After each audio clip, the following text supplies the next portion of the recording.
Good day, folks. This is video 2 for this month, for the month of September. Chris Eteron checking in for TradeTaxPlus. In this video, we look at the concept of accounting documentation and VAT documentation. And we often get questions from our members and on the basis that the VAT Act says you can't issue credit notes unless the following things happen. And that's absolute nonsense. The VAT Act is not prescriptive in terms of how you issue documentation. The VAT Act recognizes certain documentation, and once it recognizes that documentation, it has a VAT consequence. So let's start with an invoice. An invoice is a document notifying an obligation to make payment. And the format of that is not prescribed in the VAT Act. It can take any format that you want it to take. So it could really be something on the back of a cigarette box. That could be an invoice, a notification of an obligation to make payment. So if I issue an invoice to you, but your VAT number is incorrect on it, maybe your business is spelled incorrectly or whatever that might be, none of that changes the fact that that is an invoice for VAT purposes. So for VAT purposes, VAT is triggered and VAT remains payable in respect of that document. What the VAT Act then says with regards to the tax invoice, it says you have to issue a proper tax invoice within 21 days from the date that you've issued the invoice. But that tax invoice has no tax consequence except that the recipient of that invoice can claim an input tax deduction. That's the only impact. It's compliance from the perspective of having issued a document to the recipient of a supply, but it has no impact whatsoever on the person that issues that supply. So let's take the example.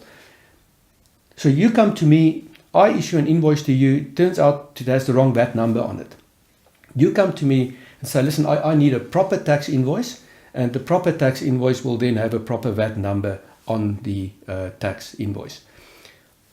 My challenge is, I'm not issuing a new invoice to you, so it doesn't trigger a new VAT liability. So the VAT is still linked to that old tax period when I issued the tax invoice, but I'm not giving you a document so you can claim an input tax deduction. But what do I do from my side, from an accounting perspective?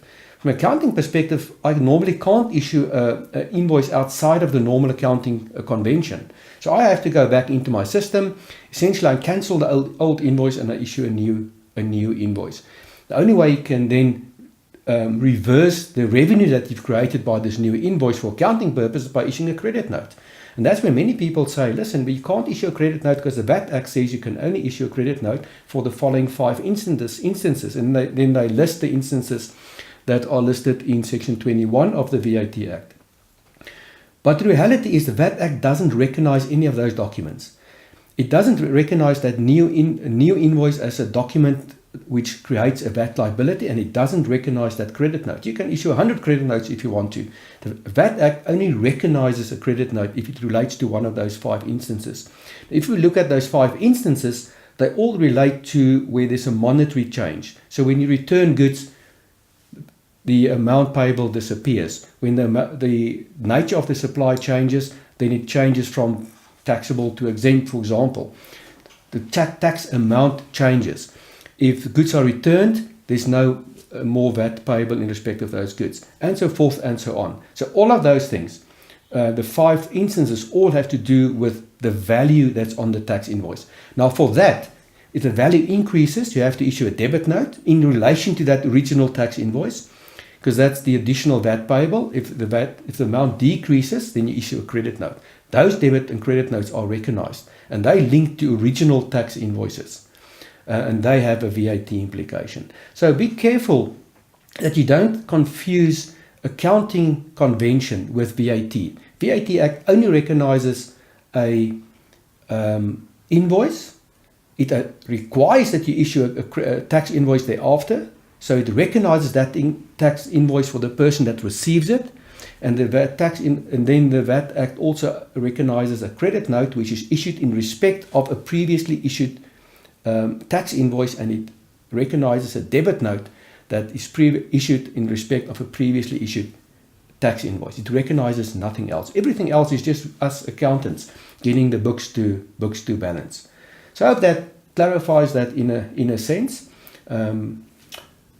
Apply that in practice. Well, you've got no choice but to apply that in practice. But don't be intimidated by VAT when you're doing accounts. because accounting does not follow VAT. VAT follows one or two specific categories of documentation that the VAT Act provides for. Again, this is me, Chris Etteron, checking out for TradeTaxPlus, Centre of Excellence.